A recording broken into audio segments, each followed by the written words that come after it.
Hello guys, welcome to ஓகேடான். இன்றைக்கி நம்ம ரொம்ப சாஃப்டான ரவா கேசரி எப்படி பண்ணுறதுன்னு தான் பார்க்க போகிறோம்.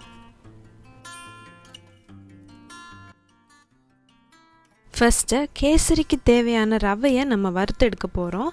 நான் இன்றைக்கி 2 கப் ரவா சேர்த்துருக்கேன். இதில் முக்கியமாக கவனிக்க வேண்டியது என்னென்னா, இந்த ரவா வறுக்கும்போது ஒரு நல்ல வாசனை வரும். அது வரைக்கும் நீங்கள் வறுக்கணும். ஆனால் அதோட கலர் சேஞ்ச் ஆகிடக்கூடாது. அதுக்கு முன்னமே நீங்கள் எடுத்துடணும். நல்ல வாசனை வர ஆரம்பிச்சிருச்சு. இப்போ நான் இதை தனியாக எடுத்து வைக்க போகிறேன். அதே பேனில் இப்போது 2 டேபிள் ஸ்பூன் கீ ஆட் பண்ணிவிட்டு அதில் ஒரு 10 முந்திரி 10 திராட்சை நம்ம அதையும் கோல்டன் ப்ரௌன் வர்றது வரைக்கும் ஃப்ரை பண்ணி எடுத்து வைக்க போகிறோம்.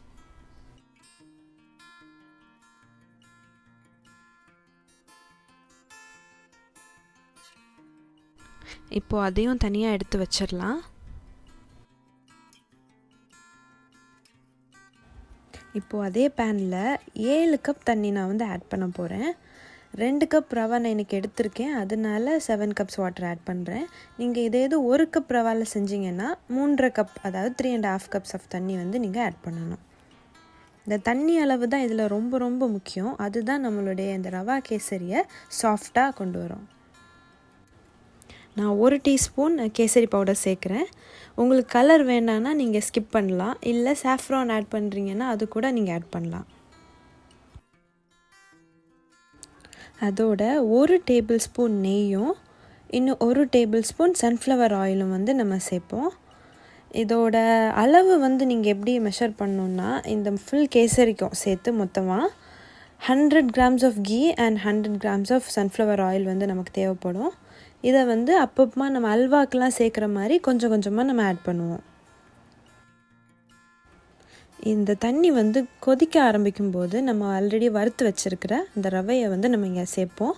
அது சேர்க்கும்போது ஒரு கையில் நம்ம ரவாவை கொட்டிக்கிட்டு இன்னொரு கையால் நம்ம அதை கிளறி விட்டுட்டே இருக்கணும். இல்லாட்டி கட்டி கட்டியாக வந்துடும். நம்ம எடுத்து வச்சுருக்கிற கீயும் சன்ஃப்ளவர் ஆயிலையும் கொஞ்சம் கொஞ்சமாக நம்ம ஆட் பண்ணி அப்பப்போ ஆட் பண்ணி அதை நம்ம கிளறி விட்டுட்டே இருக்கணும். இந்த ரவை 2 நிமிஷத்தில் குக் ஆகி அப்படியே கெட்டியாக ஆரம்பிக்கும். அந்த நேரத்தில் நம்ம சுகர் ஆட் பண்ணணும்.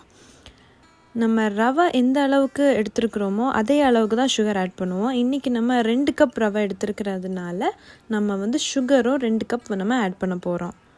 நீங்கள் சுகர் ஆட் பண்ணி அதை கொஞ்சம் கிளறி விடும்போது அந்த சுகர் மெல்ட் ஆகி திரும்பவும் இது கொஞ்சம் லூஸ் ஆகும்.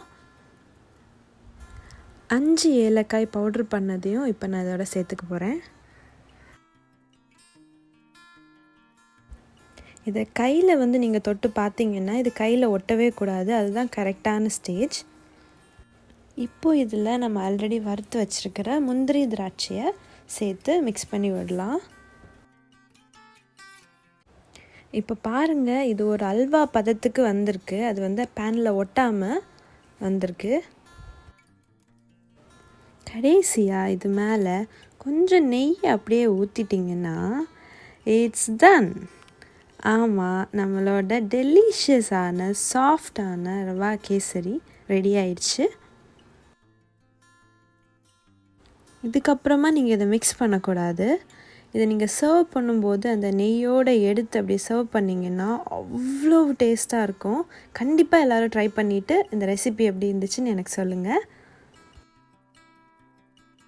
உங்களுக்கு நெக்ஸ்ட் என்ன ரெசிபி வேணுங்கிறத கீழே கமெண்டில் எனக்கு சொல்லுங்கள்.